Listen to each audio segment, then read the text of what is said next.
Based on that episode, an internet movement started. Another joke, declaring yesterday National Kick a Ginger Day. I have a few buddies with red hair. You just kind of kick them like lightly, just as a joke. But when it gets carried away, that's not cool, right?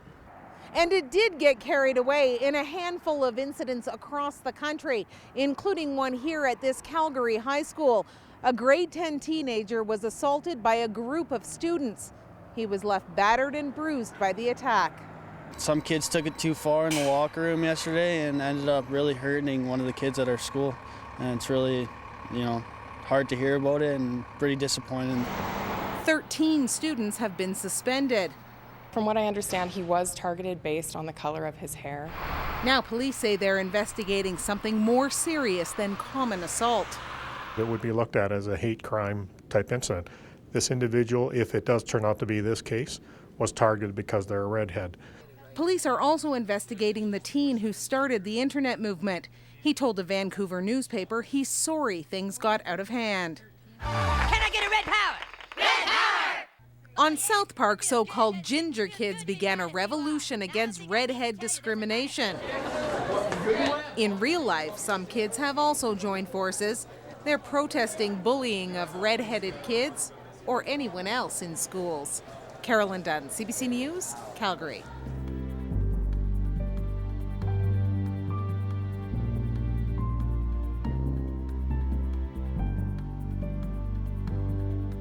Most young people survive the bullies with the help of parents, teachers, and friends, but many are scarred by the experience, and some are so hurt or afraid they take their own lives. This BC teenager, Dawn Marie Wesley, killed herself after being bullied. "If I try to get help, it will get worse," she wrote. "They are always looking for a new person to beat up, and they are the toughest girls. If I ratted, they would get suspended, and there would be no stopping them." And earlier this year, the parents of Ashkan Soltani blamed bullies for what happened to him. The CBC's Susanna De Silva has the story.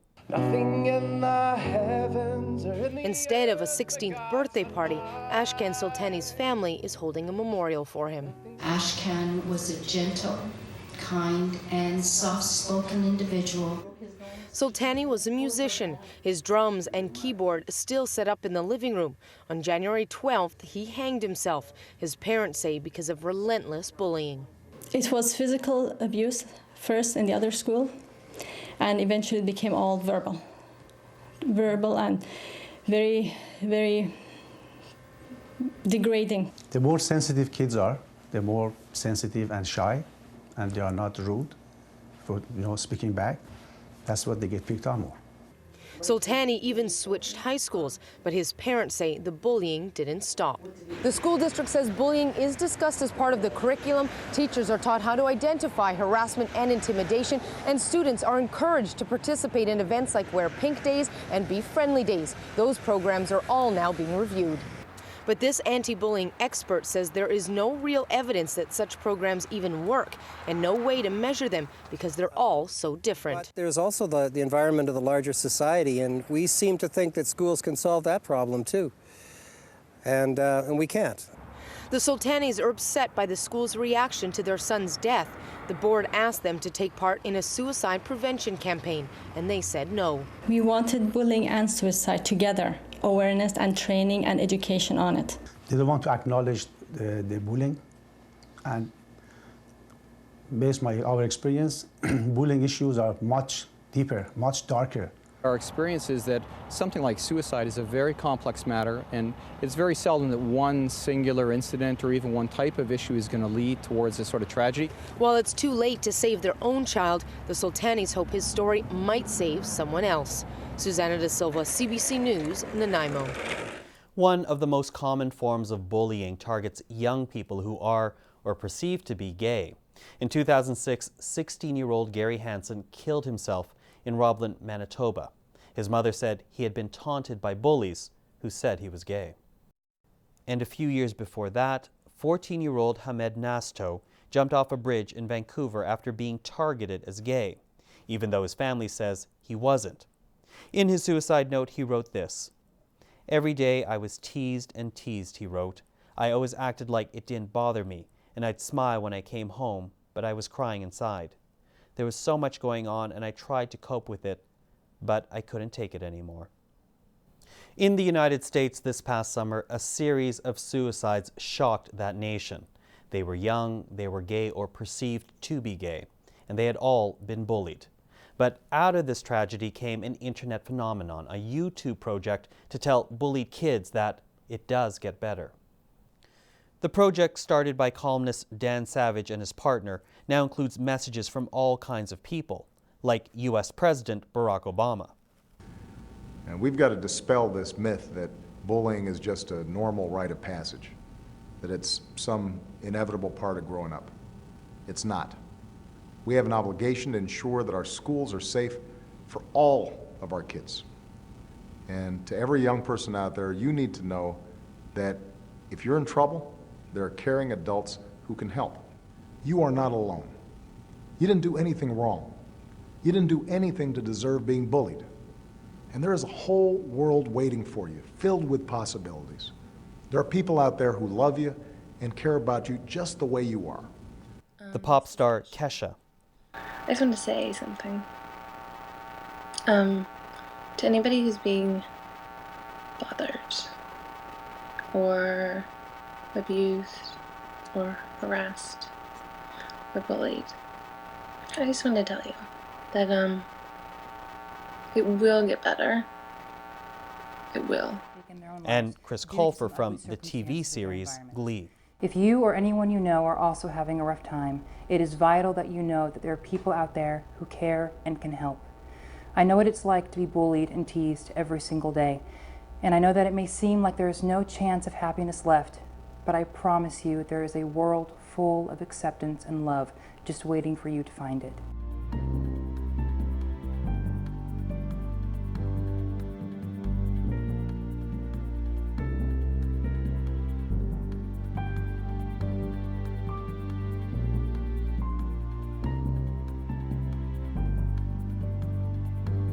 For 12 years, you're not allowed In Canada, to leave. some Canadians have been fighting bullying for a while. So, of course, the mini-elite school, you immediately forget how bad it can be for some people. But you want to say to these kids who are being bullied, you know what? You're right. These are not the best days of your life. In fact, these are probably the worst. But after this, they get better. And then, believe it or not, they get great. Comedian Rick Mercer made this video 3 years ago. After the death of his gay son Brendan, Toronto Maple Leafs general manager Brian Burke launched a website to fight bullying and homophobia. We have to get to a point where you can go to school free of fear. You can be in an environment at all times where you don't feel physical fear or shame. But perhaps the biggest anti-bullying message in Canada so far was sent out by some students at a high school in Nova Scotia. 3 years ago, they decided to tell the bullies what they thought of them by dressing up in pink. Here's the CBC's Tom Murphy. On the first day of school, a grade 9 boy wore a pink shirt to class. A crime of fashion, according to some bullies. They were referring to one grade 9 student as a homosexual, as being gay, for wearing just a pink polo-style shirt, which lots of guys wear these days. When grade 12 student David Shepard heard the news, something inside him twigged. Just figured that enough was enough. He saw red. Make that pink. Shepard went to this nearby discount store and bought 50 pink shirts, some of them hot pink. And not just shirts, tank tops too. Then he and Travis Price hit the internet, emailing classmates to join them in their anti-bullying cause. A sea of pink, they called it. What they got was more like a tsunami. Hundreds of students later showed up in the school lobby wearing pink from head to toe. When the bullied student who has never been identified walked into school that day and saw all that pink, students say it was a powerful moment. You could forgive the grade 9er if he blushed a little. Definitely looked like there was a big weight lifted off his shoulders. Just like went from looking right depressed to just being as happy as could be. The bullies haven't been heard from since. If you can get more people against them to show that we're not going to put up with it and support each other, then they're not as big as a group as I think they are. Since then, Pink Shirt Days have become annual events at many schools in Canada and the U.S. So when a group of well-known Canadians heard about the It Gets Better project, they decided to make a video. to send a positive message to bullied Canadian kids. The CBC's Deanna Sumanak has that story. One interview to him. It's a video that might help save lives. I knew I was gay when I was 4. Tommy Smythe and Aaron Williams are Canadian interior designers and TV personalities. They were inspired to make a Canadian version of the It Gets Better project, following the huge popularity of the original American one. Both are aimed at teens who are lesbian, gay, bisexual, or transgendered. LGBT teens are 4 times more likely to attempt suicide than their straight counterparts. And that statistic doesn't change when you cross the border. What I'd love you to take away from it. Syndicated advice columnist Dan Savage created It Gets Better video campaign in September following a sudden rash of gay bullying and suicides by gay teens. His message of hope to LGBT teens was followed by thousands of others, including one from U.S. President Barack Obama. You are not alone. Organizers of the Canadian project recruited some high-profile members of the LGBT community here to share their stories. I can remember, in grade 3 being gay. But this advocate for LGBT youth says the video's message doesn't go far enough. Let's put those words into action. Let's help these kids so they don't have to wait till after high school. Let's help them now. I think that's a valid criticism, but that is where our culture is at right now. Like, this is a step forward for us to be able to reach out to these kids that have nobody to talk to. The Canadian video will be posted online next week. Organizers hope it'll prompt similar messages of hope by other Canadians, gay or straight. Deanna Sumanak, CBC News, Toronto. And those videos, they keep on coming. They are all different, but the message is the same. Bullying is bad. Don't let it happen to others. Speak out. Tell your parents or your teachers, and of course, and trust me on this, it does get better. And that is News in Review. Now don't forget to check out our website at newsinreview.cbclearning.ca. I'm Michael Serapio. Thanks for watching.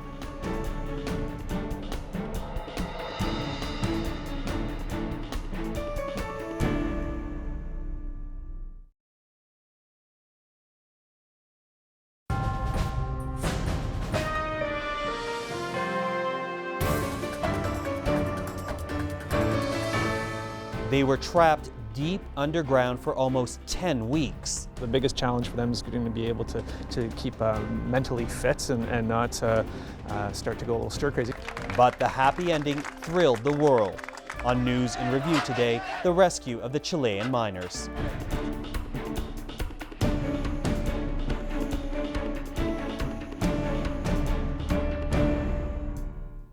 Hello, I'm Michael Serapio. It was a moment millions and millions of people all over the world will never forget. A moment some have compared to a moon landing and others have called the most exciting reality TV show ever. The moment when a rescue capsule arrived in a cave deep underground. A man stepped out and 33 Chilean miners who had been trapped for more than 2 months knew their ordeal was almost over. Over the next 22 hours, as the miners were winched to the surface and reunited with their loved ones, the world looked on and shared their joy. But almost 10 weeks before, the mood at the San Jose mine in northern Chile was quite different. A cave-in had trapped the miners deep underground. Nobody knew where they were or if they were still alive. Rescuers began drilling into the hard rock, but for more than 2 weeks, there were no signs of life. Until, as the CBC's Susan Bonner reports, the magic moment arrived. It was a long shot in so many ways. Through nearly 3/4 of a kilometer of broken rock, 17 days and 7 rescue attempts after the mine collapsed, the drill finally bore through. And a camera captured the face of one of the 33 men alive deep inside the mountain. The miners then sent up grimy notes from what could have been their grave. This one read, "The 33 of us are all well." Clutching the notes, Chile's President Sebastián Piñera displayed his country's joy. Euphoria exploded on and off the mine site. Then came word it could take 4 months to free the men. David McAteer, the former head of mine safety and health for the U.S. government, says the men could set survival records. We've made a milestone here. We've got 33 that are alive, but they're a long way from being free. Until a larger shaft can be drilled, capsules of high-energy glucose gels and water, along with medicine and tools to communicate, will be sent down this 15-centimeter wide shaft. And the families who spent weeks wondering if their loved ones were alive will now worry about how they'll cope in a space the size of a studio apartment. The biggest challenge for them is going to be able to keep mentally fit and not start to go a little stir crazy. They're in a very confined space. Mining countries like Canada and the US are considering sending equipment or expertise to the remote mine to help reach the survivors, whose ordeal is far from over. 700 meters above the trapped men, their families had written a simple message on 33 flags. "We will wait for you." But in the beginning, nobody knew how long it might take before the miners were rescued. Some experts thought it might take up to 4 months to reach them. But as the CBC's Connie Watson reported, the families didn't call it Camp Hope for nothing. The desert sun burns down on Camp Hope, marking day 21 for the miners trapped in the darkness underground. This is their only lifeline, a pipe that delivers vital supplies. We're sending them food, medicine, and water. Everything they need goes through this tube, says the doctor in charge. Crews work as quickly as they can to prepare the ground for a rescue attempt. But the 33 miners have just been told they could be underground for months. They are trapped directly below this platform, 3/4 of a kilometer down. Drilling a rescue chamber this deep has never been done before. The mine's owners have been accused of not maintaining safety standards. The government's already started an investigation, and one of the trapped miners' families has already launched a lawsuit. But for most waiting here in Camp Hope, this is no time for blame. It takes everything they have just to wait. Rosa Ibanez at